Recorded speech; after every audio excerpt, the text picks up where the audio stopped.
My name is Queenette Santos, Senior Director of Programming at Boys and Girls Clubs of Dorchester.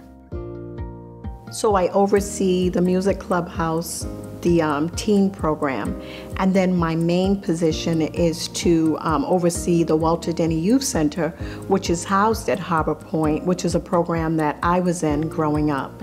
And it was an honor to go back and kind of bring that program to life and kind of, start to nurture the kids in that community there.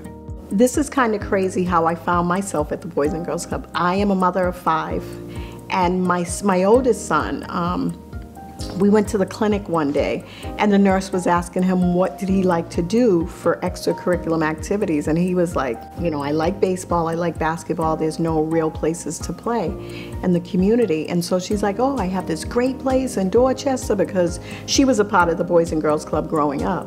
And so I brought him there, and we met Mike Joyce, and Mike signed him up for the baseball, and he signed up for the club, and 20 years later, I'm here as an employee. I grew up in the Dorchester neighborhood, one of the worst housing projects ever, which was Columbia Point, as we know it now as Harbor Point. People didn't come through. Most of the people that came through didn't care. They kind of looked at the place and just said, this is not a place where, real people live. It was kind of hard, like growing up like that. But my parents they were just amazing. With 10 of us, they made sure we were up every day for school, breakfast, lunch, dinner, a great loving home. It was just amazing.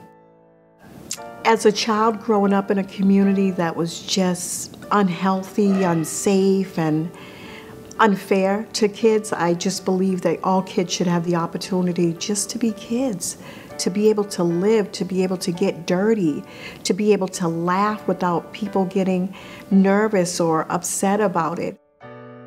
People would always say like, oh, you're not going to be able to do that. You can't do that. I said, one day I'm going to run my own program. You watch and see. But they're like, no, you can't, because only men run. And I'm like, no, one day I'm really gonna run my own program. But as I was saying this, I really was thinking like, maybe I won't run my own program. But then here it is, 40 plus years later, as part of the Boys and Girls Clubs of Dorchester, giving me the opportunity to basically run a program and set it up and, manage it. It's just so amazing. For me to be able to come back to a community that was once nothing, and now it's just vibrant and beautiful, and there's grass, and there's laughter, and there's kids, and I think that's the most rewarding thing for me, to be able to come in and open up those doors and say that I'm a part of something that once was, and I'm giving it all back. I don't sit behind a desk. I don't keep my door closed. The kids are able to come in, and, I'm wiping noses, I'm tying shoes, I'm asking questions, I'm talking to parents. I mean, some of our parents are, they struggle also. So it's not just about the kids, it's about families in general. And I think that, for me, that's important when kids see me having conversations with their parents, if their parents are having a hard time, and it's not just about them.